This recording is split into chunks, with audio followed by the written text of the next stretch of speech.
बांग्लादेश में चरमपंथी सरकार, हिंदुओं पर कब अत्याचार। ये खबर ऐसा लग रहा है जैसे पुरानी होने का नाम नहीं ले रही, या फिर इसे बांग्लादेश के कट्टरपंथी पुरानी होने ही नहीं दे रहे। लगातार हो रही बढ़ती घटनाएं इसका सबूत है। नमस्कार, आपके साथ हूं मैं राजीव शर्मा। बांग्लादेश में बढ़ते कट्टरपंथ, चरमपंथ पर आज चर्चा करने वाले हैं, लेकिन बड़ी खबर से शुरुआत कर लेते हैं। बांग्लादेश में हिंदुओं पर बढ़ता अत्याचार, बांग्लादेश में हिंदुओं पर हमले लगातार जारी हैं और ये बाकायदा सामने आ रहे हैं तस्वीरों के रूप में भी। लेकिन मोहम्मद यूनुस है कि मानता ही नहीं। पिछले 48 घंटे में 5 मंदिरों पर हमले हुए हैं। Nobel prize winner, Nobel peace prize winner Muhammad Yunus, propaganda बताता है इसको। हिंदू मंदिरों में मूर्तियां खंडित की जा रही हैं, उसकी तस्वीरें भी आ रही हैं, रोते बिलखते लोग दिख रहे हैं। लेकिन मोहम्मद यूनुस क्योंकि नोबेल प्राइज मिला हुआ है, लिहाजा उनको ये सब प्रोपेगेंडा लगता है।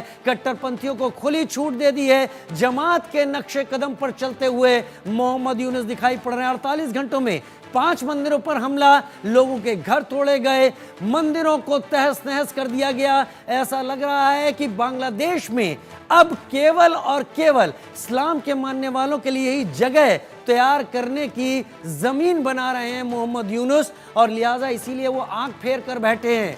एक ऐसी पॉपुलेशन जो 1971 में 22-23% के बीच थी, वो अब 8% आ गई है। इस पर ही बांग्लादेश के लीडरों को शर्म आनी चाहिए थी, लेकिन यहां पर तो और कम किए जाने की तैयारी है। पूरी दुनिया का दबाव है, लेकिन मोहम्मद यूनुस का पीस प्राइज उनके सर पर मुकुट की तरह सजा हुआ है। अपने सारे उन समर्थकों को जो उन्होंने सलाहकार बना लिए हैं, जिन्होंने आरक्षण की हिंसा की आड़ में बहुत ज्यादा आतंक को आगे बढ़ाया है, उनके इशारे पर चल रहे हैं मोहम्मद यूनुस इस वक्त। लेकिन बांग्लादेश की अगर हम बात कर रहे हैं तो बांग्लादेश में खतरे में हिंदू क्यों हैं, ये भी हम आपको बता देते हैं। इस साल हिंदुओं पर सबसे ज्यादा हमले हुए हैं, ये भी नोट करने वाली बात है। 2024 8 दिसंबर तक, जी हां 8 दिसंबर तक 2200 हिंसा के मामले सामने आ चुके थे हिंदुओं के खिलाफ। 2024 में पाकिस्तान में केवल 112 हिंदुओं के खिलाफ मामले सामने आए थे। हालांकि पाकिस्तान को कम नहीं किया जा सकता, हिंदुओं पर हमले होने का पाकिस्तान का भी एक अलग इतिहास है, लेकिन बांग्लादेश ने तो रिकॉर्ड तोड़ दिया है और उसका लीडर है ये शख्स मोहम्मद यूनुस। ध्यान दीजिए, इसको नोबेल प्राइज कमेटी ने पीस प्राइज दिया हुआ है। वो पीस कहां है ये शख्स भूल गया लगता है। शेख हसीना की सरकार गिरने के बाद हमले तेज हुए, या यूं कहूं कि मोहम्मद यूनुस ने उनमें आग में घी डालने का काम किया। 2022 में हिंदुओं के खिलाफ 47 घटनाएं हुई थी बांग्लादेश में। 2023 में 302 हमले सामने आए। कट्टरता धीरे धीरे बढ़ रही थी और 2024 में सरकार उखाड़ फेंकने के बाद मोहम्मद यूनुस तो जैसे ड्रैकुला की तरह बन गया है। अब उसने ऐसे कट्टरपंथियों को खुली छूट दे दी है। हिंदुओं की सुरक्षा सुनिश्चित करने को भारत कह रहा है, लेकिन मोहम्मद यूनुस का पाकिस्तान से गोला बारूद मंगवाने पर ज्यादा जोर है। और जब पेट में चूहे दौड़ने लगे तो भारत की तरफ कटोरा भी फैला दिया कि 5 लाख टन चावल हमें डिस्काउंट रेट पर तो दे दीजिए, हमें एक बार फिर भारत को गाली देनी है। 2024 में अब तक 2200 से ज्यादा मामले दर्ज हो चुके हैं। आबादी देखिए, करीब 17 करोड़ है। मुस्लिम 91%, हिंदू अब 8.5% हैं और अदर्स 1% हैं। ये 8.5% कभी 23% के करीब हुआ करते थे, लेकिन वहां पर ये आबादी भी घटती चली गई। यहां पर समरसता, यहां पर उस नोबेल पीस प्राइज की दूरदर्शी सोच आखिर कहां जा रही है, जब हमलों के बाद भी वो घूमने में यकीन रख रहा है, काहिरा जा रहा है, मिस्र में जा रहा है और वहां जाकर मुलाकात शहबाज शरीफ से कर रहा है। मेरे साथ खास मेहमान इस वक्त जुड़ गए हैं। डॉक्टर मोहित शुक्ला मेरे साथ जुड़ गए हिंदू धर्मगुरु के तौर पर। Group captain retired U K Devnath रक्षा विशेषज्ञ के तौर पर मेरे साथ जुड़ गए हैं। अरविंद सिंह तेजावत विदेश मामलों के जानकार और फाजिल अहमद मुस्लिम स्कॉलर मेरे साथ इस वक्त जुड़ रहे हैं। डॉक्टर मोहित शुक्ला, पहले तो आपका ही रुख कर लेता हूं। हम पहले भी आपसे बात कर चुके हैं, तब भी हमले हो रहे थे। हम आज भी आपसे बात कर रहे हैं, अब भी हमले बदस्तूर जारी हैं। बांग्लादेश किस तरफ कदम बढ़ा रहा है, क्योंकि दूसरा देश है, भारत सीधे दखल नहीं कर सकता। हमारा एक ऐसा देश रहा है जहां जानबूझकर कट्टरपंथियों की यह सोच है कि वो बांग्लादेश और भारत के संबंध इतना बिगाड़ दें कि वो रिटर्न ना कर पाए, रिवर्स ना हो पाए। फिलहाल हो रही घटनाओं पर आपका क्या रुख है, कैसे हल?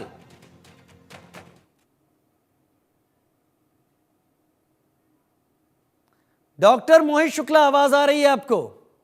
वो सीमित होती है कि जैसे आपने कहा कि सीमा है वहां तक हम काम कर सकते, तीसरा देश है आगे बांग्लादेश, मगर जो धर्म की जो सीमा सीमित है, तो मैं धर्माचार्य होने के नाते वहां के हिंदुओं पर हो रहे अत्याचारों पर बहुत अधिक पीड़ित हूँ।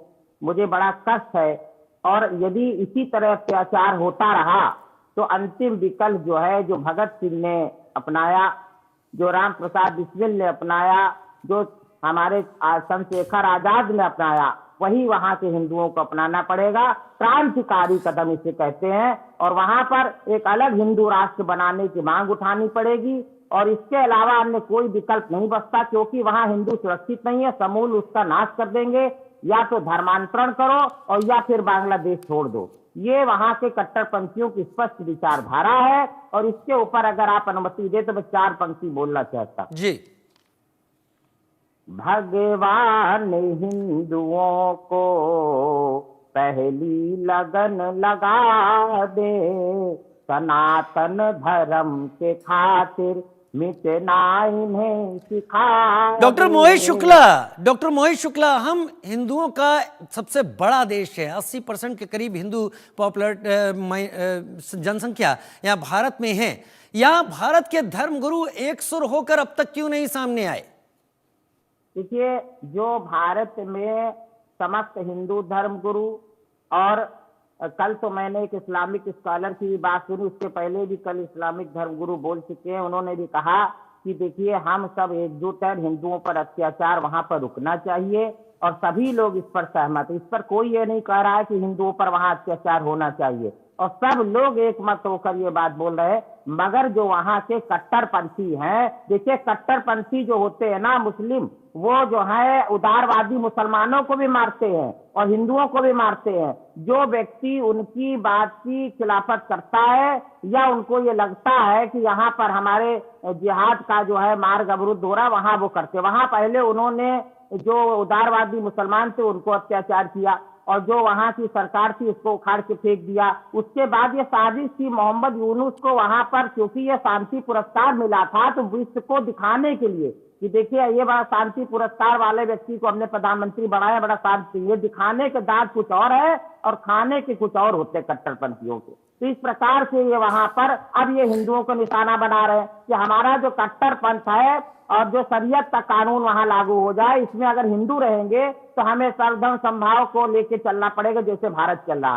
तो ये मानसिकता वहां पर है, और इसको समझना पड़ेगा, तो पूरे विश्व को समझना पड़ेगा। भारत तो समझ ही रहा है, भारत के समस्त धर्मगुरु समझ रहे हैं, और यहाँ पर हिंदू मुस्लिम सब एक होकर, सिख ईसाई सभी चाहते हैं कि हिंदुओं पर अत्याचार ना हो। देखिए, अत्याचार कहीं पर भी होगा तो मानवता को जो है चोट पहुंचती है, मानवता को चोट पहुंचती है। मगर दुख इस बात का है कि जो वहां पर मुस्लिम है उनको हिंदुओं का सपोर्ट करना चाहिए, उनको सहयोग करना चाहिए, वो नहीं कर रहे। इस बात का जो है मुझे थोड़ा दुख है कि वहां से अगर सारे उदारवादी मुस्लिम इकट्ठे हो जाए और सारे हिंदू इकट्ठे हो जाए तो ये सारी समस्या का हल हो जाए, मगर ऐसा हो नहीं पा रहा है। उदारवादी मुस्लिम सोच रहा भाई हमें क्या करना, हमें आगे बढ़ने से क्या फायदा होगा, हमें चुप्पे बैठ जाने भलाई, हमारा तो नुकसान हो नहीं रहा है। ये उसी तरह हो रहा है जैसे नाव एक डूब रही थी, तो दूसरी तरफ जब उठ गई तो उधर 2 लोग बैठे, तो इधर तो जो ऊपर उठ गए उनका हमें क्या करना, भाई उधर डूब रही, उधर से लोग पानी निकाल, हमें क्या करना।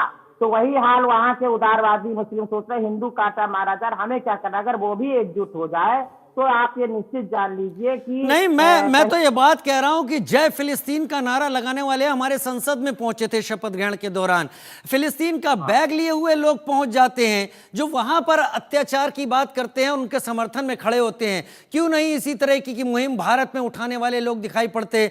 अरविंद तेजावत जी का मैं रुख इस वक्त कर लेता हूं। अरविंद जी, संसद में विदेश राज्य मंत्री कीर्तिवर्धन सिंह ने बयान दिया और उन्होंने ये बात रखी कि इस साल 8 दिसंबर तक 2200 हमले हो चुके हैं। पिछले साल 312 हुए थे, उसके पहले 47 हमले हुए थे बांग्लादेश में।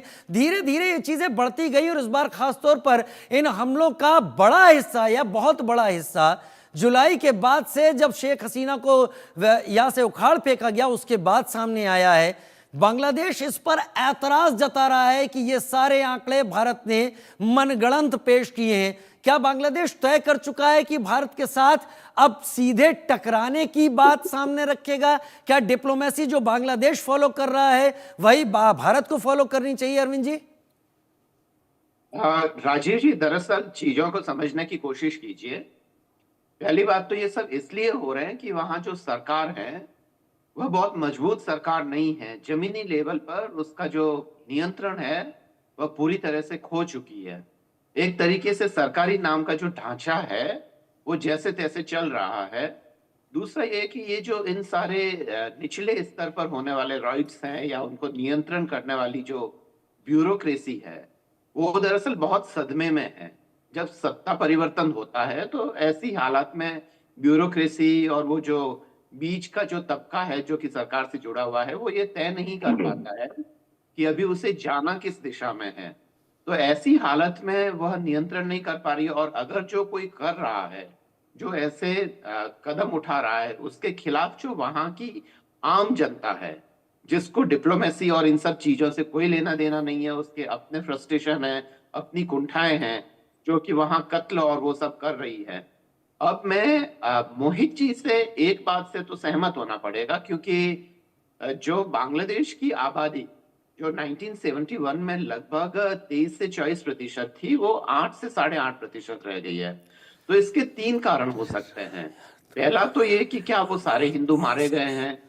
दूसरी बात यह है कि क्या उनमें से ज्यादातर माइग्रेट कर गए हैं। और तीसरा ये हो सकता है कि क्या वो कन्वर्ट हो गए हैं।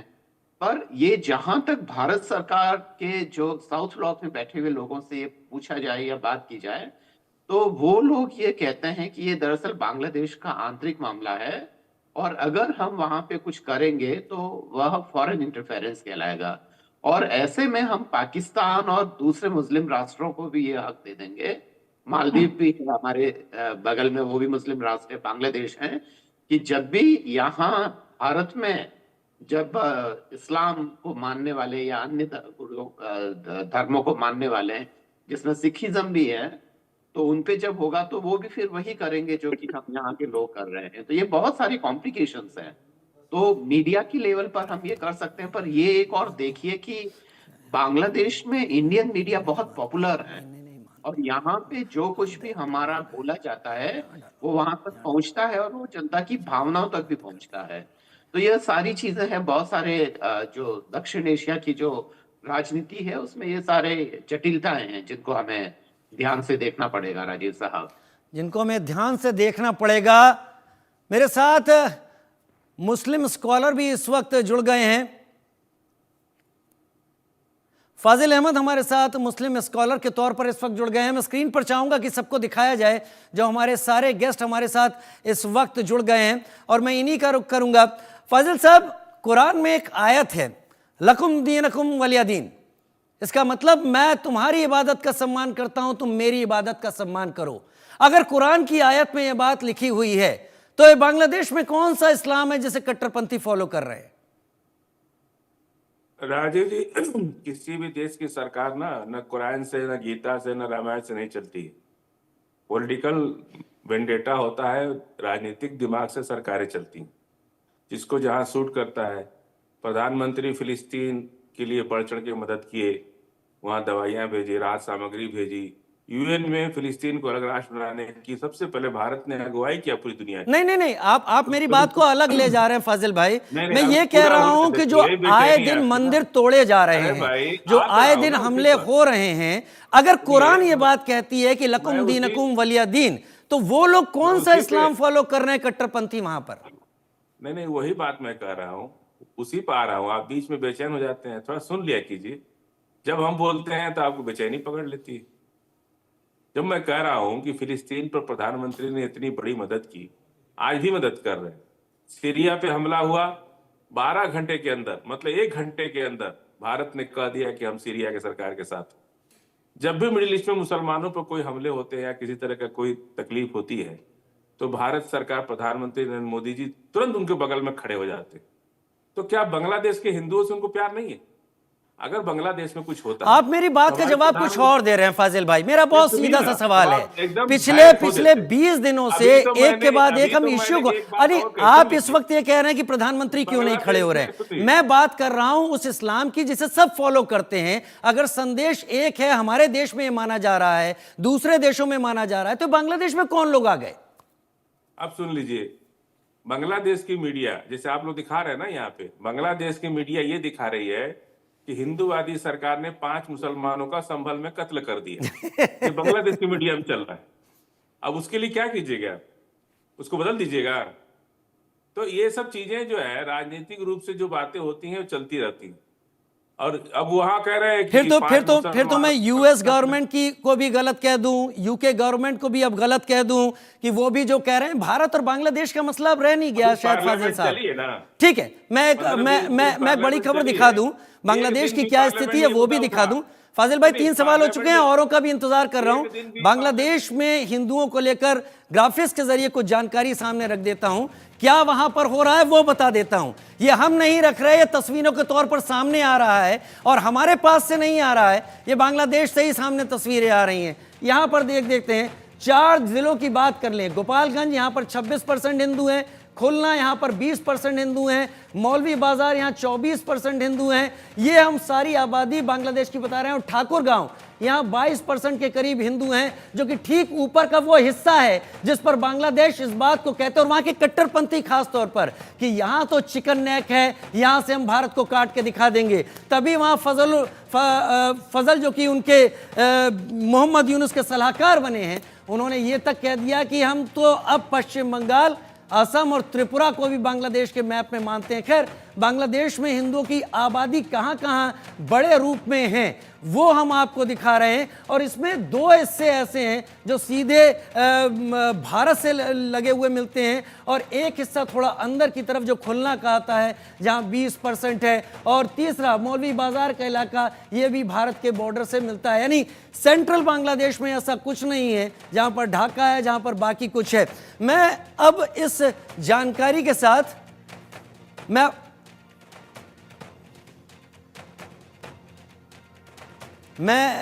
बाइट यहां पर संतों की हुंकार की भी बात कर लेता हूं, जो कह रहे हैं कि अत्याचार बंद करना चाहिए। वो भी मैं आपको यहां पर दिखा देता हूं, संत भारत के इस वक्त क्या कह रहे हैं, सुन लेते हैं। देखिए, वहां पर उन लोगों का विचार यही है कि वहाँ हिंदू निर्मूल हो जाएंगे, उनके मंदिर सब तोड़ दिए जाएंगे। और ये घटना जब से परिवर्तन हुआ है बांग्लादेश के, तब से ये काम हो रहे हैं। और वो काम जो हो रहे हैं वो बहुत घृणित काम हो रहे हैं। मूर्तियाँ तोड़ेंगी हिंदू के, और उसके बाद में हिंदुओं के मारेंगी। यही सब घटना हो रही है।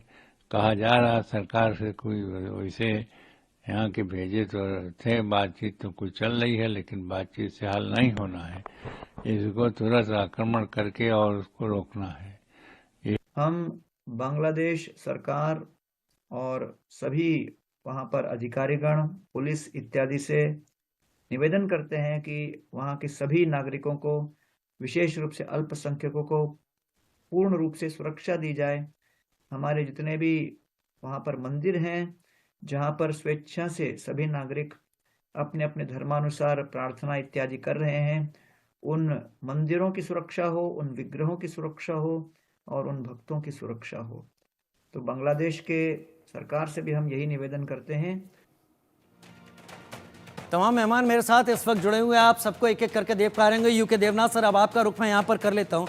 यूके देवनाथ सर, हालात जैसे बनाए जा रहे हैं फिलहाल, वो इर्रिवर्सिबल जैसी कंडीशन पैदा की जा रही है। हालांकि ना हो, ये भारत के लोग भी चाहते हैं और शायद बांग्लादेश में भी लोग चाहते ही होंगे, क्योंकि उनकी रोजी रोटी तो उसी पर है। बहुत बायकॉट कर लिया, बहुत भारत के खिलाफ जहर उगल लिया, लेकिन कल शाम को 5 लाख टन चावल भी मांग लिया कि डिस्काउंटेड रेट पर दे दो, कम से कम पेट भर लें, फिर भारत को गाली देते हैं। लेकिन क्या ये इर्रिवर्सिबल हालात पैदा कर दिए गए हैं बांग्लादेश में? जहां तक बांग्लादेश की बात है, बांग्लादेश सरकार को दिल ही दिल में ये मालूम है कि वहां भारत के साथ ही उनको रहना पड़ेगा। 4000 किलोमीटर लंबा बॉर्डर है, ट्रेड दोनों तरफ बहुत मजबूती से होता है। हर रोज कम से कम 360 बॉर्डर क्रॉसिंग और चेक पॉइंट्स हैं, जहां से कि भारत से बांग्लादेश सामान जाता है, बांग्लादेश से भारत में सामान आता है। देखिए, वहां पर अवामी लीग जो है उसके ज्यादातर लोग समर्थन करते हैं। ये जो अभी हो रहा है बीएनपी और ये जो हम देख रहे हैं अलग अलग धार्मिक कट्टरपंथी संस्थाएं हैं, इनका वहां पर सपोर्ट बेस बहुत कमजोर है, कम है। लेकिन हो रहा है ये कि थोड़े से कट्टरपंथी लोग हैं, जमात के लोग हैं, मुस्लिम छात्र शिविर के लोग हैं, ये थोड़े से लोग सड़क पर आकर आगजनी करने में यकीन करते हैं। वहां एडमिनिस्ट्रेशन चरमरा गई है। मैं आपको बता दूं, वहां एडमिनिस्ट्रेशन शून्य हो गई है। आर्मी और पुलिस यूनिट्स को इस महीने की तनख्वाह नहीं मिली है।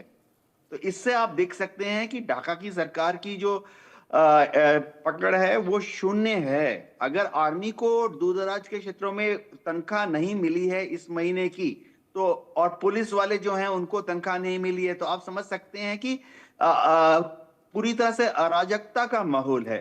मोहम्मद यूनिस जो है एक पपेट प्राइम मिनिस्टर हैं, रबर स्टैम्प प्राइम मिनिस्टर हैं। उनके बस की खुद नहीं, कुछ नहीं है। खुद खड़े हो जाएंगे इलेक्शन में, उनको 10 वोट नहीं मिलेंगे। अपने बलबूते पे वो 5 कैंडिडेट को जिता नहीं सकते हैं। बांग्लादेश में अगले साल इलेक्शन होने वाले हैं। ये कट्टरपंथी जानते हैं, बीएनपी के सपोर्टर जानते हैं कि जितना ज्यादा वो भारत विरोधी, हिंदू विरोधी हवा उड़ाएंगे, उनको उतनी ज्यादा वोट मिलेंगे। इनका एक ही मतलब है कि अगले 1 साल में किस तरह से बांग्लादेश की इलेक्शन कमीशन को मजबूर किया जाए कि अवामी लीग को बैन कर दिया जाए, शेख हसीना को इलेक्शन में पार्टिसिपेट ना करने दिया जाए, क्योंकि इसी तरह से वो जोर जबरदस्ती अगले साल का जो इलेक्शन है वो जीतना चाहते हैं। वहां पे उदारवादी मुस्लिम्स जो हैं बहुत बड़ी तादाद में है। मैं आपको बता दूं, बांग्लादेश में 2 तरह के मुसलमान होते हैं। एक तो ऐसे मुसलमान जो कि वहां सदियों से रहते आए हैं, उनके दादा परदादा नाना नानी बंगाली बोला करते थे। लेकिन 1947-48 में जब देश का विभाग हुआ तो बड़ी तादाद में हिंदुस्तान से भी वहां मुसलमान गए, खासतौर से बिहार से। इनको बिहारी मुस्लिम बोला जाता है। इनके पूर्वज बंगाली नहीं बोलते थे। इनके जो बिहारी मुस्लिम और बाकी जो मुस्लिम भारत से गए बांग्लादेश में आजादी के बाद 1971 तक जाते रहे, ये लोग हिंदुस्तान में हिंदी बोलते थे। इन्होंने बांग्लादेश में जाने के बाद बंगाली सीखी। ये लोग हैं जो कि खालिदा जिया को और बीएनपी को सपोर्ट करते हैं। ये वो लोग हैं जिन्होंने 1971 की लड़ाई में और उसके पहले भी बांग्लादेश आर्मी का साथ दिया था। हमें ये समझना पड़ेगा कि मुक्ति वाहिनी में कौन लड़ रहे थे भारत की पाकिस्तान के आर्मी के विरुद्ध। जो अवामी लीग के जो उदारवादी, यानी शुरुआती दिनों से सैकड़ों साल से जो बंगाली वहां रहते थे, जो कि हमेशा चाहते थे कि हिंदुओं के साथ मिलके रहें, उन्होंने वहां पर मुक्ति वाहिनी बनाई और पाकिस्तान आर्मी के विरुद्ध लड़ाई की।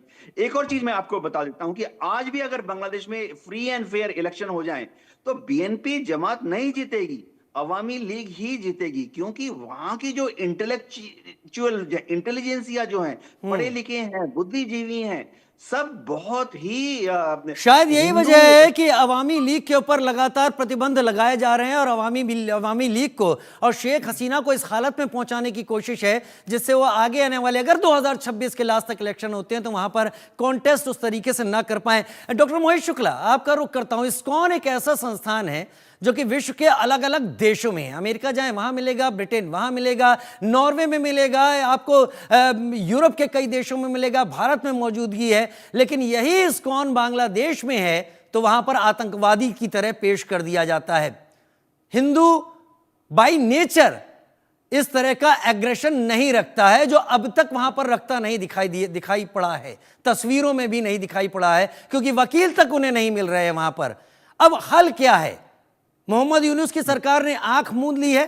कट्टरपंथी जो चाहे जहां चाहे वहां कर रहे हैं। उनका सबसे पहला हमला आस्था पर है कि हमने तुम्हारी आस्था को तोड़ दिया। इन्हीं को पूछते थे ना, इन्हीं को तोड़कर गिरा दिया, अब बताओ तुम्हें बचाने कौन आएगा? क्या यही चल रहा है बांग्लादेश में? देखिए, ऐसा है कि सनातन को मूर्ति तोड़ देने सनातन नहीं खत्म होता है। सनातन का स्पष्ट जो सिद्धांत वो ये है कि निराकार प्रभु हैं, सभी में समाये, सभी फिर हैं अपने, ना कोई पराए। अगर सनातन की बात को विश्व समझ ले तो विश्व शांति होने में क्षण मात्र समय नहीं लगेगा। मगर दिक्कत ये है कि जो अराजक तत्व, मैं ऐसे लोगों को बोलूंगा, ये अराजक तत्व जो है किसी भी धर्म मजहब को मानने वाले हों, ये दुष्ट नियत के लोग हैं, राक्षसी प्रवृत्ति के हों। अब इस्कॉन ने तो इनको भोजन कराया, भंडारा किया, इनको अपने हाथ से खाना खिलाया, रोजा अफ्तार की पार्टियां करी, और वही उनके साथ हो गया कि भाई किसी की मदद करो तो अपने लिए उन्होंने गड्ढा खोद लिया, सांप को दूध पिलाया। ऐसा ऐसा लोग कमेंट लिख रहे हैं। तो कारण ये पूरी दुनिया जान रही। इस्कॉन के यहाँ मैं रुका हूँ, बड़े शांत प्रिय लोग हैं, शुद्ध सात्विक भोजन खिलाते हैं, सबका बड़ा सम्मान करते हैं, भगवत गीता का प्रचार करते हैं, बड़ा अहिंसात्मक रूप से जो है रहते हैं। तो ऐसी जो संस्था को आतंकवादी बोल देना, उसके खिलाफ राष्ट्रद्रोह देशद्रोह का मुकदमा लगाना, और आप ये देखिए सिर्फ ये बांग्लादेश जैसे कट्टरपंथी देश में ही हो रहा है, अन्य जगह पर ऐसा नहीं हो रहा। ये बांग्लादेश जो उलझ रहा है उसको मैं आज मोहम्मद यूनुस को एक आपके चैनल माध्यम से बता दूं, ये पाकिस्तान और ये चाइना के दम से उलझ रहा है। जो पाकिस्तान ये गया तो मैंने मीडिया में ही खबर पढ़ी कि वहां का जो कबाड़ था हथियार वो इसको दे दिया गया। तो पहले मोहम्मद यूनुस ये समझ ले हथियार ले तो भाई चेक कर लीजिए, क्योंकि वहां का जो कबाड़ है, जो भिखारिस्तान जिसको हम कहते हैं पाकिस्तान, क्या आपको देगा।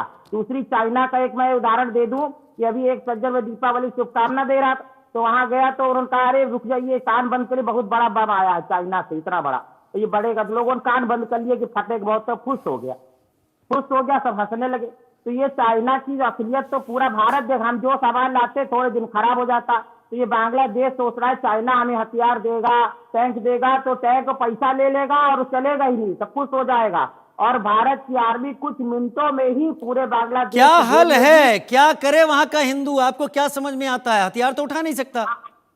देखिए वहां का हिंदू जो है अपने आत्मबल को बढ़ाया, आत्मबल से बड़ा। देखिए शारीरिक बल से बड़ा बुद्धि बल है, बुद्धि बल से बड़ा आत्मबल है। और महात्मा गांधी ने आत्मबल से पूरे भारत को स्वतंत्रता दिलाने में अपना योगदान दिया है, और आत्मबल से बड़ा कोई बल नहीं है। आत्मबल से स्वामी श्रद्धानंद एक बार खड़े हो गए, अंग्रेजों ने, जब ब्रिटिश गवर्नमेंट ने हथियार उठा लिए गोली मार देंगे, स्वामी श्रद्धानंद सबसे आगे आ गए, जिन्होंने लाखों मुसलमानों को शुद्धिकरण कराया। और ये दिल्ली की चांदनी चौक की घटना, और वहां पर उनकी बंदूकें नहीं थी, उन्होंने पहली गोली मेरे सीने पे खैर ठीक है, मैं अभी बांग्लादेश की बात कर रहा था, बांग्लादेश तक सीमित रहे तो ज्यादा बेहतर। मैं बड़ी खबर का एक रुख कर लेता हूं। मैं बांग्लादेश में जो हो रहा है अभी उसी पर केंद्रित रहूंगा, इधर उधर जाने की कोई मैं कोशिश करूंगा कि ना ही जाए तो बेहतर। लेकिन 2 दिन में जो खबरें आ रही हैं, 5 से ज्यादा मंदिरों पर हमले कर दिए गए हैं। नाटोर में काली मंदिर के संत की हाथ पैर बांधकर हत्या कर दी गई, लाश मिली है। एक और भारत विरोधी चेहरा सामने नजर आया है। यूनुस सरकार अब भारत पर बेतुके आरोप भी लगा रही है, और वो बेतुके आरोप बांग्लादेश के लोगों को गायब करवाने वाले आरोप लगाए जा रहे हैं। हालांकि जब देखिए ये तस्वीरें हम लगातार दिखा रहे हैं, ये तस्वीरें भारत बना नहीं रहा है, ये एआई से नहीं बनी है। ये तस्वीरें सारी मंदिरों की मूर्तियों को तोड़ने वाली तस्वीरें हैं। और यहां पर धर्म का सम्मान कितना है वहां पर कट्टरपंथियों में, बहुत अच्छी तरीके से समझ में आ रहा है जो हम देख पा रहे हैं। लेकिन यूनुस सरकार अब भारत पर आरोप इसलिए लगा रही है कि संसद में विदेश राज्य मंत्री कीर्तिवर्धन सिंह ने कह दिया कि 2200 हमले के मामले दर्ज हो चुके हैं। लेकिन उन्होंने कहा कि बांग्लादेश के लोगों को गायब करवा रहे हैं, और कब? शेख हसीना के कार्यकाल में गायब करवाया है। सरकार के गठित जांच आयोग ने वहां पर यह आरोप लगा दिया है। तो भाई हम अपना रिकॉर्ड लेके बैठे हैं, तुम अपना रिकॉर्ड लेके बैठे हो, तो फिर 5 लाख टन चावल पाकिस्तान से ही मंगवा लो, बहुत बेहतर है। गाली देने के लिए पेट भरा रहे और ताकत रहे, इसके लिए अनाज भारत देगा, लेकिन गाली देने के लिए एक फौज खड़ी की हुई है मोहम्मद यूनुस की सरकार ने। फाजिल भाई मेरे साथ इस वक्त जुड़े हुए हैं। फाजिल भाई, मैं अपने दोस्त के साथ बात कर रहा था, मित्र के साथ, दानिश रिजवी उनका नाम है, उन्होंने बहुत अच्छी कहानी मुझे सुनाई। आप बताइएगा गलत है या सही है। ये तब की बात है जब अरब की गलियों में कोई क्रिश्चियन या ईसाई घूम रहा था गलियों में, और हजरत साहब सल्लल्लाहु अलैहि वसल्लम वहाँ पर मौजूद थे, और उनको लगा कि शायद जैसे इबादत के लिए वो अपनी चर्च को ढूंढ रहा है, और उन्होंने उससे पूछा, उन्होंने कहा ये मस्जिद है, तुम जाकर यहाँ इबादत कर लेते हो, मैं बाहर मौजूद हूँ यहाँ पर। एक वो उदाहरण है, एक आज का उदाहरण है। बांग्लादेश इतना कट्टरपंथी क्यों हो गया है? बांग्लादेश में दूसरों के लिए जगह क्यों नहीं बची है? देखिए, बहुत अच्छी बात आप करते हैं, आप बहुत रिलायबल आदमी। 6 दिसंबर 1992 को सुप्रीम कोर्ट के मना करने के बावजूद भी बाबरी मस्जिद शहीद कर दी गई। ये कौन धर्म सिखाता है? हिंदू धर्म कहता है कि किसी की इबादत गाह तोड़ दो। अब सुप्रीम कोर्ट का फैसला भी आ चुका है कि वो जगह ढांचा नहीं थी। अरे सुनिए ना, सुप्रीम कोर्ट का एक और फैसला आ चुका है। अरे वो नहीं तो 47 तक वहां नमाज पढ़ी गई। सुप्रीम कोर्ट का एक फैसला आ चुका है, मैं करंट की बात कर रहा हूं। नहीं, सुप्रीम कोर्ट ने कहा कि कोई राम मंदिर वहां नहीं बना, नहीं। देखिए, मुझे पता नहीं क्यों ऐसा लग रहा है कि आप कट्टरपंथ को बढ़ावा देने की कोशिश कर रहे हैं। मस्जिद टूटी कि नहीं टूटी, ये बताइए। आप मस्जिद कट्टरपंथ को टूटी नहीं बढ़ावा टूटी। देने की कोशिश कर रहे हैं अपने जवाबों में। मस्जिद टूटी कि नहीं टूटी आप हमको आप बताइए ना। कट्टरपंथ को 20 बढ़ावा लाख देने की कोशिश कर रहे हैं। मैं 1971 हमेशा में, बांग्लादेश की वर्तमान हालत पे सुनिए, मरते हुए हिंदू लुटती हुई जगह उस पर 1971 बात में कर रहा हूं, जब आप उसको बांग्लादेश कहीं बना और था, ले जा रहे हैं। सुनिए 1971 में जब नहीं आपने जो आयत मैं तो की बात फिलहाल की, जस्टिस आप गोगोई मुझे के धर्म फैसले सिखा की रहे हैं, बात इसलिए कर मैंने रहा आपको हूं, धर्म जिसने सिखा ये दिया। साबित किया वो ढांचा आप था, मुझे धर्म पहले सिखा वहां रहे पर थे, मंदिर इसलिए था, मैंने वो बात उसको कही। तोड़कर ये किया गया। ये मैं वर्तमान फैसले की बात कर रहा हूं। नहीं, आप मुझे धर्म सिखा रहे थे इसलिए मैंने आपको बता दिया। बहुत बेहतर, आपको आपने याद दिला गलत दिया। बताया। अब सुन लीजिए 1971 में जब बांग्लादेश बना तो 20 लाख लोग भारत में इंदिरा गांधी ने उनको जगह दी रहने के लिए। 40 साल तक एनआरसी के नाम पर उनके साथ कितना जुल्म हुआ, हिंदुओं के साथ जुल्म हुआ। बांग्लादेशी हिंदू जो भारत में 14 लाख आए थे, 40 साल तक इस देश में उनके ऊपर इतना जुल्म हुआ कि बार बार जेलों में डालना, एनआरसी का कागज मांगना, उनको प्रताड़ित करना, उनको परेशान करना, ये किसने किया? वो तो हिंदू थे। फिर यहाँ क्यों हो रहा था उनके साथ इतने जुल्म? वो तो भारत की मदद करने के लिए अपना गांव खाली किए थे। 1 लाख जनरल नियाजी की सेना ने सरेंडर किया था और भीषण युद्ध होने वाला था। इंदिरा गांधी ने उनको अपने भारत में जगह दे करके उनको स्थापित किया और वहां पाकिस्तान की सेना को धूल चटा दिया। उन हिंदुओं के साथ जो बांग्लादेश से भारत में आए, भारत सरकार ने या भारत के लोगों ने उनके साथ कितना अपमान किया, कितना तिरस्कार किया उनको। फाजिल भाई, मुझे लग रहा है कि हम चर्चा बांग्लादेश की हालत पर कर रहे हैं। आप जानबूझकर उसे हिंदू मुस्लिम पर कंसंट्रेट करने की कोशिश कर रहे हैं। नहीं नहीं नहीं नहीं नहीं, आप पूरी चर्चा को डिरेल करने के लिए अगर आए हैं तो आपका स्वागत आगे भी रहेगा, लेकिन कम से कम डिरेल ना करें। अरविंद तेजावत, कोई हल दिखाई पड़ता है आपको? अरविंद तेजावत, आपको कोई हल दिखाई पड़ता है?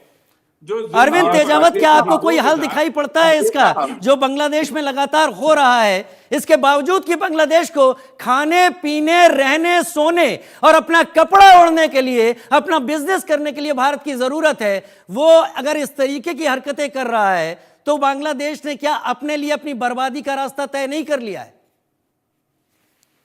राजेश साहब, देखिए, चीजों को हमें समझना होगा।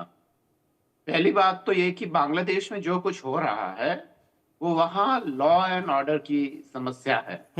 लॉ एंड ऑर्डर की प्रॉब्लम है कि वहां पे कानून ठीक से काम नहीं कर रहा है। मैंने भी इसका जिक्र किया, देवनाथ साहब ने इसके बारे में बताया कि देखिए ये प्रॉब्लम है। अब इसका समाधान क्या हो और क्या वहां की सरकार ये समाधान चाहती है? तो पहली बात ये कि मिस्री साहब जो भारत के फॉरेन सेक्रेटरी थे, वो जब वहां गए तो उन्होंने पूरा जो भी भारत जो सहायता दे सकता है वो एक्सटेंड करने की बात कही होगी, क्योंकि भारत का हित इसी में है कि वह बांग्लादेश की मदद करें। जी, ये सही और कह रहे मुझे हैं। लगता है कि और मुझे लगता है तो वहां पे जो लॉ एंड ऑर्डर की जो प्रॉब्लम है वो है। अब उसमें भारत क्या मदद कर सकता है? क्या जो श्रीलंका में शांति सेना गई थी और वहां के तमिल टाइगर्स को मारा था, उन तमिल टाइगर्स को जिनको ट्रेनिंग भी हम ही लोगों ने दी थी, तो उन्हीं को मारा था, तो क्या ऐसी स्थिति में क्या बांग्लादेश में भी वो किया जा सकता है कि वहां पे सेना जाए? ऐसा होने पे वहां बांग्लादेश में हिंदू मुस्लिम का पूरा मामला बन सकता है और ऐसे में वर्तमान सरकार जो है वो उसके पांव भी उखड़ सकते हैं वहां से, क्योंकि जमीनी लेवल पर पूरे ही दक्षिण एशिया में एक तरीके का सांप्रदायिकतावाद है। और इसका कारण यह है कि इस तरीके की चीजें उन देशों में पनपती है जहां पे अंदर कुंठा हो, फ्रस्ट्रेशन हो, लोगों के पास रोजगार ना हो और दुनिया जिस तेज गति से जा रही है, हमारे पड़ोस में जो चीन जिस गति से जा रहा है, उस गति से विकास नहीं होने के कारण वहां के नागरिकों में एक खास तरीके की असहजता होती है।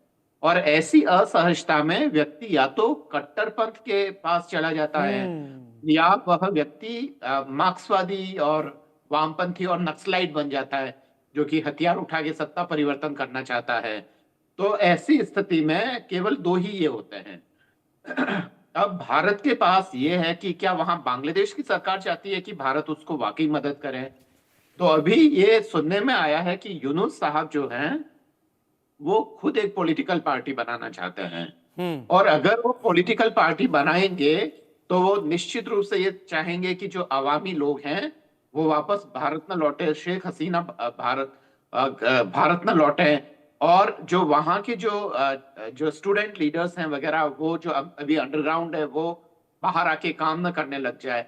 तो इस सरकार को वहां सस्टेन करने के लिए एक एंटीथीसिस तैयार करनी होगी। और आप, मैं और हम सभी लोग जानते हैं जो इस पैनल में बैठे हुए हैं ये एंटीथेसिस क्या हो सकती है? एंटीथेसिस वही हो सकती है जो कि हिंदुओं के लिए काफी असहज है, तभी वहां जमीनी लेवल पे लोगों का समर्थन मिलेगा। राजीव साहब, यानी ये तो समर्थन ये लेने सारा के लिए ये सारी कोशिशें हो रही हैं, लेकिन क्या इससे मुंह मोड़ना मोहम्मद यूनुस की मजबूरी बन गया है आज के दौर में कि वो जितना मुंह मोड़ेंगे उतना 2026 में अगर चुनाव होते हैं तो वो एक मैक्रो इकोनॉमिक्स के लेवल पर काम करने वाला शख्स आगे बढ़ पाएगा? खैर, बड़ी खबर का रुख कर लेता हूं, क्योंकि भारत से तनाव के बीच बांग्लादेश एक और साजिश करता दिख रहा है। बांग्लादेश ने पश्चिम बंगाल की सीमा पर TB2 किलर ड्रोन तैनात किए हैं। ये TB2 UAVs क्यों तैनात किए गए हैं, TB2 UAVs किस लिए तैनात किए गए, ये बात अलग है, लेकिन ये जासूसी के साथ हमला करने में सक्षम है, माहिर हैं। ये तुर्की से खरीदे हैं बायरकॉप्टर TB2 UAVs। भारत ने भी इस जगह निगरानी बढ़ाई है, अपने ड्रोन भारत ने भी यहाँ पर लगाए हैं। बांग्लादेश चाहता क्या है, मैं अब तक नहीं समझ पा रहा हूं। आपने बहुत अच्छी तरह से समझाया, जहां कट्टरपंथ आगे बढ़ता है वहां विकास नहीं हुआ होता है, लिहाजा कट्टरपंथ उन्हें आगे ले जाता है और वहां पर कट्टरपंथ इतना हावी हो गया है। लेकिन मोहम्मद यूनुस तो खुद अर्थशास्त्र के ज्ञाता है, उन्हें पता है कि जो बांग्लादेश अब 3 गुना अपनी पर कैपिटा इनकम पर आ चुका था, वो एक बार फिर पीछे जा रहा है। ये उनके ऊपर भी बड़ा सवाल है, फिर ये चीजें क्यों होती चली आ रही? छोटा सा संक्षेप में जवाब दीजिए अरविंद जी। दरअसल एक फिलोसोफर ने कहा है, वो शायद थॉमस मॉल्थस थे, तो थॉमस मॉल्थस ने कहा था कि दरअसल जो सत्ता है वो भ्रष्ट करती है, और जो अधिक सत्ता मिल जाती है तो वो आपको और अधिक भ्रष्ट करती है। ऐसा नहीं है कि आप ज्यादा दुरुस्त हो जाते हैं, मतलब power corrupts and more power corrupts absolutely. तो जैसे ही आप सत्ता में आएंगे तो आप भ्रष्ट हो जाएंगे, ये सत्ता की प्रकृति होती है, वह दमनकारी होता है। और ऐसे में जब यूनुस साहब, मैं ढाका विजिट कर चुका हूँ, ढाका यूनिवर्सिटी में भी जा चुका हूँ और वहां के माहौल को देख चुका हूँ, वहां पे उन सारे शहीदों की वो कब्रें बनी हुई हैं, उनको भी देख चुका हूँ जिन्होंने 1971 वॉर में अपनी शहादत दी थी। वहां के यूनिवर्सिटी के प्रोफेसरों को बाहर निकालकर, घर से बाहर निकालकर, जो उनके क्वार्टर्स में थे, यूनिवर्सिटी के क्वार्टर्स में, उनको गोली मारी गई थी। तो एक वैसा था, वहां पे रविंद्रनाथ टैगोर को आज भी उतना ही सम्मान दिया जाता है जितना कि भारत में मिलता है। तो ऐसे में जब यूनुस साहब से, उस समय वो चिटगोंग थे जब मैं गया था, तो बात ये हुई कि ये सब क्यों कर रहे हैं। अगर यूनुस साहब को पहले से भी उनके पॉलिटिकल वो रहे हैं, उद्देश्य रहे हैं, एम रहे हैं, और इसी वजह से जो अपदस्थ जो शेख हसीना है वो यूनुस साहब के काफी खिलाफ थी। उनके सारे जितने भी जो बैंक अकाउंट थे उनको सीज कर दिया था, उनको बहुत अच्छे तरीके से परेशान किया गया। तो ये हम सब जानते हैं यूनुस साहब को, जो अभी, लेकिन ये भी सर हम सब जानते हैं कि मोहम्मद यूनुस शेख हसीना के एक धुर विरोधी भी रहे हैं। खैर, यूके देवनाथ सर को मैं यहाँ पर लाना चाहूंगा। यूके देवनाथ सर, हर मामले में बांग्लादेश को आगे बढ़ने के लिए 4000 किलोमीटर का बॉर्डर है, बट नेचुरल एक बड़ा एरिया लैंड लॉक हो जाता है और वहां पर उसे भारत की जरूरत है, या उसे भारत की एक्सपर्टीज का फायदा उठाना चाहिए था। वो TB2 किलर ड्रोन तैनात कर रहा है। महफूज आलम जो इस आंदोलन का एक चेहरा था, वो मोहम्मद यूनुस का सलाहकार है, वो नया नक्शा जारी कर देता है जिसमें भारत का हिस्सा अपना बता देता है। बांग्लादेश ये जो कुछ भी कर रहा है, क्या चुपचाप जवाब देने का सही समय देख रहा है भारत, या फिर भारत को इस हालात को, बदलते हालात को समझकर कोई कार्रवाई अभी करनी होगी, इस एंटीसिपेशन में कि चीजें कहीं आगे बढ़ गई तो फिर इर्रिवर्सिबल वहां से भी हो? देखिए, मैं जो कुछ कहूंगा एडमिनिस्ट्रेटिव पॉइंट ऑफ व्यू से कहूंगा। जब भी दो देशों के बीच में मित्रता कम हो जाती है, कोई तनाव नहीं है। मैं सबसे पहले तो बता देता हूं कि विदेश मंत्रालय में आप जाइए, एक कप वहां पर जब आप बात करेंगे विदेश मंत्रालय में, तो भारत और बांग्लादेश के बीच में विदेश मंत्रालय टू विदेश मंत्रालय कोई तनाव नहीं है। हाँ, मित्रता कम हो गई है। जब मित्रता कम होती है तो वो आस्ते आस्ते एस्केलेशन मैट्रिक्स बोला जाता है। देखिए, सबसे पहले तो विदेश मंत्रालय आपस में बात कर लेते हैं, उसके बाद भी अगर तनाव नहीं कम होता तो हमारा फाइनेंस मिनिस्ट्री है, वित्त मंत्रालय है, जो कि अलग अलग आर्थिक प्रतिबंध लगा सकता है। वो नौबत अभी तक आई नहीं है, ना ही वो और नौबत आएगी। उससे भी ज्यादा तनाव बढ़ जाता है एस्केलेशन मैट्रिक्स में तो हमारी होम मिनिस्ट्री है, BSF है, वो बॉर्डर पर कड़ा पहरा दे सकती है, इन्फिल्ट्रेशन को कम कर सकती है। और लास्ट कहते हैं ना कि फौज का इस्तेमाल तो बहुत दूर असंभव है। मैं उन सब भाइयों को भारत में जो कि बार बार भारत की फौज को घसीटने की कोशिश कर रहे हैं बांग्लादेश की तरफ, बताता हूं कि मिनिस्ट्री ऑफ डिफेंस का फिलहाल बांग्लादेश टेंशन से कुछ लेना देना नहीं है। कोई मिनिस्ट्री ऑफ डिफेंस अगर कोई कहता है कि हमें बांग्लादेश के ऊपर फौजी कार्रवाई करना चाह रहे हैं, वो सिर्फ तनाव को हवा दे रहे हैं। मैं दर्शकों को यह समझाना चाहता हूं कि ऐसा ना करें, क्योंकि भारत और बांग्लादेश के बीच में रिलेशन जो है वो तनावपूर्ण नहीं है। हमारे हाई कमिश्नर बांग्लादेश में अभी भी बांग्लादेश के विदेश मंत्रालय के संपर्क में है। बांग्लादेश के हाई कमिश्नर जो दिल्ली में चाणक्यपुरी में बैठे हैं, वो रोज हमारे विदेश मंत्रालय में आते हैं, समझाते हैं कि बांग्लादेश में क्या हो रहा है। बांग्लादेश में अभी हो ये रहा है असल में कि सरकार अपना नियंत्रण खो चुकी है। आर्मी कुछ नहीं करना चाहती है, क्योंकि आर्मी जो है उसको मालूम है कि अगर उसने कुछ भी किया, इधर कुआं उधर खाई। अगर आर्मी ने कुछ भी गलत कार्रवाई की, 2-4 लोगों को गोली मार के मार डाला, तो पूरी की पूरी जो ये एक्सट्रीम है, जमात है, छात्र शिविर है, इसके जो पत्थर फेंकने वाले जो तत्व हैं वो आर्मी के खिलाफ हो जाएंगे। और बांग्लादेश आर्मी जो है वो उसको कंट्रोल नहीं कर पाएगी। बांग्लादेश की आर्मी को ये मालूम है। तो अब ये सोचना कि भारत को तुरंत बहुत कड़े कार्रवाई करने चाहिए, देखिए ये एक उन्होंने बांग्लादेश क्या का आपको नक्शा छाप अभी दिया। लगता है कि तुरंत का शब्द यहां पर काफी है? क्योंकि जुलाई के बाद से जो आरक्षण का आंदोलन था वो इसी तरीके की हालातों पर लगातार आता चला जा रहा था। देखिए, मैं एडमिनिस्ट्रेटिव पॉइंट्स ऑफ व्यू से बात करूंगा।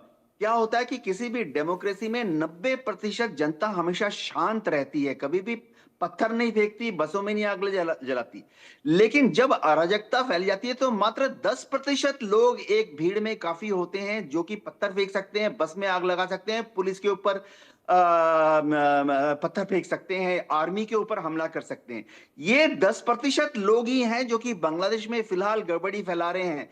बांग्लादेश की सरकार भी इनको मजबूती से कंट्रोल नहीं करना चाहती, क्योंकि उनके पास एडमिनिस्ट्रेटिव मींस नहीं है। वहां की जो पुलिस है, आप यकीन कीजिए, थानों में पुलिस के एसएचओ ड्यूटी पर नहीं जा रहे हैं। बांग्लादेश में सारे एसएचओ अपने घर में दुबक कर खड़े हैं। एक आध एसएचओ ने जिन्होंने कि इन अराजकता फैलाने वाले तत्वों को अरेस्ट करने की कोशिश की, भीड़ ने एसएचओ के घर पर हमला कर दिया है। बहुत ही अजीब सा मामला है बांग्लादेश में राइट नाउ। अभी ऐसा मामला है कि भारत सरकार को, मैं ये नहीं कहूंगा कि सहानुभूति दिखानी चाहिए बांग्लादेश की सरकार के साथ, लेकिन अभी वो समय नहीं आया कि हमें बहुत कड़ी कार्रवाई करनी चाहिए। हाँ, बांग्लादेश की सरकार अगर हमसे कोई एडमिनिस्ट्रेटिव सपोर्ट मांगती है, भारत सरकार उनको देगी। भारत सरकार ये जानती है कि ये उनका आंतरिक मामला है। अगर भारत सरकार से वो डिप्लोमेटिक चैनल पर कोई सपोर्ट मांगते हैं कि भाई थोड़ा सा पुलिस दे दो, थोड़ा सा एडमिनिस्ट्रेटिव कादर दे दो कंट्रोल करने के लिए, थोड़ा सा इंटेलिजेंस मुहैया करा दो, अगर वो हमसे रिक्वेस्ट करते हैं, हम उनको दे देंगे ये मदद। जी हाँ, लेकिन फिर भी मैं समझ नहीं पा रहा हूं कि 40,000 टैंक के गोले, चाइना से फाइटर एयरक्राफ्ट, फाइटर हेलीकॉप्टर, ये जरूर पैसा देकर बांग्लादेश मंगाना चाहता है जल्द से जल्द, लेकिन 5 लाख टन चावल डिस्काउंटेड रेट पर भारत से चाहिए। खैर, फाजिल भाई मेरे साथ इस वक्त जुड़े हुए। फाजिल भाई, कोई हल आपको समझ में आता है? क्योंकि आपने 1971 को कोट किया कि एक बड़ी तादाद में लोग यहाँ आ गए थे। क्या आपको लगता है इन हालात के बाद इसी तरीके का बांग्लादेश से एक दौर चलेगा जिसमें लोग बांग्लादेश छोड़कर भारत में आएंगे और भारत पर उनको संभालने का, उनको खिलाने पिलाने का बोझ एक बार फिर आएगा? नहीं, देखिए, त्रिपुरा में बॉर्डर खुला हुआ है, लोग आ रहे हैं। त्रिपुरा जो है बांग्लादेश के अंदर हो करके भारत के अंदर है, बिल्कुल सीमा सटी हुई है। तो त्रिपुरा में काफी संख्या में लोग वहाँ के हिंदू आ रहे हैं, भारत में रहने आ रहे हैं, उनको लिए कोई दिक्कत नहीं है। दूसरी बात, चावल तो चाइना भी भारत से लेता है, वो खुद अपना चावल प्रोड्यूस नहीं करता है, जबकि जमीन उसके पास बहुत ज्यादा है। ये सब चीजें तो कोई बहुत बड़ी बात नहीं है, और इस तरह की बात हम लोग को कहना भी नहीं चाहिए कि हम चावल दे रहे हैं, हम अरे देते ही, एक दूसरे से लोग देते लेते रहते हैं, ऐसी कोई बात नहीं है। लेकिन ये बात कहने से हम अपनी कुंठा को जाहिर करते हैं। और भारत ने हमेशा जो है, कभी ये आपको भले लगता है कि चीजें ऊपर से दिखाती नहीं है, लेकिन सरकार कहीं ना कहीं उस पर काम करती है। त्रिपुरा में हमारे काफी संख्या में लोग बांग्लादेश से भारत रोज आ रहे हैं और वहाँ कोई रोक टोक नहीं है। पूरा त्रिपुरा में आके रह रहे वहाँ, और धीरे धीरे इसी तरह से होगा और तभी जाकर के ठीक होगा। जी, धीरे धीरे इस तरीके से होगा तभी जाके ठीक होगा। कितना लंबा वक्त आपको उम्मीद लगती है फाजिल भाई कि ये हो सकता है? क्योंकि जो चीज बिगड़ती है वो तो झटके में बिगड़ती है, बनने में वक्त लगता है। अभी मीडिया की बातों पर लोगों को इतना भरोसा नहीं होता है। बात यह है कि मीडिया ने अपनी सत्यनिष्ठा को खो दिया है। अब आप क्या बोलते हैं, मीडिया क्या बोलती है, भारत में तो लोग टीवी देखना बंद कर दिए।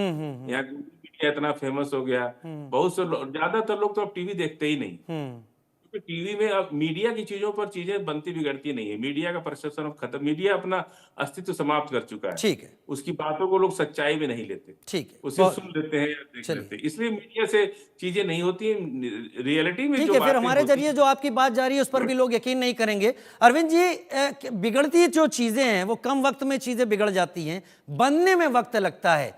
अगर ये वाकई तस्वीरों के जरिए जो लगातार तस्वीरें आ रही हैं, और मैं भारत को किनारे रखता हूं, तुलसी गाबार्ड की बात करता हूं, काश पटेल की बात करता हूं, डोनाल्ड ट्रंप की बात करता हूं, या यूके एडमिनिस्ट्रेशन की बात करता हूं, क्या ये सभी बहके हुए हैं पूरी तरीके से जो स्टेटमेंट्स आ रहे हैं?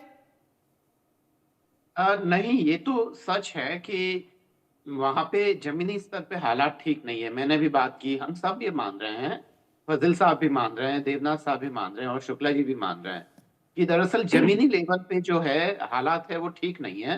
और वहां पे वे ताकतें जो कि कट्टरपंथी हैं तो वो वो अपना काम करेगी, उसमें कोई बहुत बड़ी बात नहीं है। और ये खाली समस्या केवल बांग्लादेश की ही नहीं है, ये दरअसल पूरा, अगर सही मायने में देखा जाए तो 1947 से पहले तो ये पूरा जो दक्षिण एशिया के जो दो बड़े देश थे, पाकिस्तान और बांग्लादेश, वो तो भारत का ही हिस्सा थे।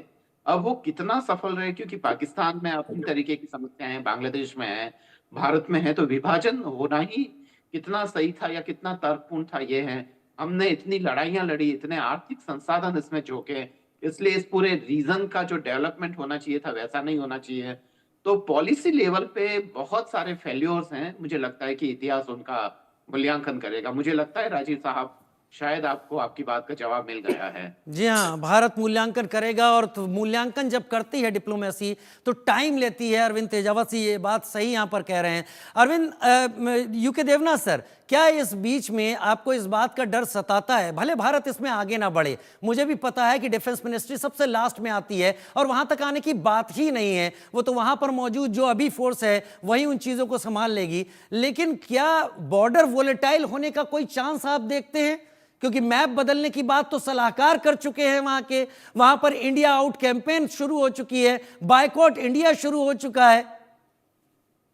जी, बॉर्डर बांग्लादेश और इंडिया के बीच में हमेशा ही सेंसिटिव रहा है। आज नहीं, दशकों पहले भी, आज से 10 साल 20 साल पहले की भी बात है कि बीएसएफ और जो उनकी बीडीआर है, बांग्लादेश राइफल्स, उनके बीच में झड़प होती रही है। मैं बांग्लादेश आजाद होने के बाद की बात कर रहा हूं। ऐसा दो मुल्कों के बीच में अक्सर होता रहता है। देखिए, अगर आप अंतर्राष्ट्रीय पटल में देखें, अमेरिका मेक्सिको बीच में होता रहता है। अभी डोनाल्ड ट्रंप ने कनाडा के प्रधानमंत्री को सावधान पोजीशन में ले आए। मैं सिर्फ ये बताना चाहता हूं कि ये एक एडमिनिस्ट्रेटिव मामला है। जैसे ही बांग्लादेश में इलेक्शन खत्म हो जाएंगे, आप देखना बांग्लादेश में मैच्योर लोग, पढ़े लिखे, समझदार, ईमानदार लोग एडमिनिस्ट्रेशन में आएंगे। अभी जिस जनाब ने ये नक्शा छापा है, मैं उनका बैकग्राउंड आपको दे दूं। उनकी औकात चवन्नी की नहीं है। उनको बांग्लादेश की नक्शा जो उन्होंने छापा है, बृहत बांग्लादेश, ऐसे अनपढ़ लोग तो हर देश में होते हैं।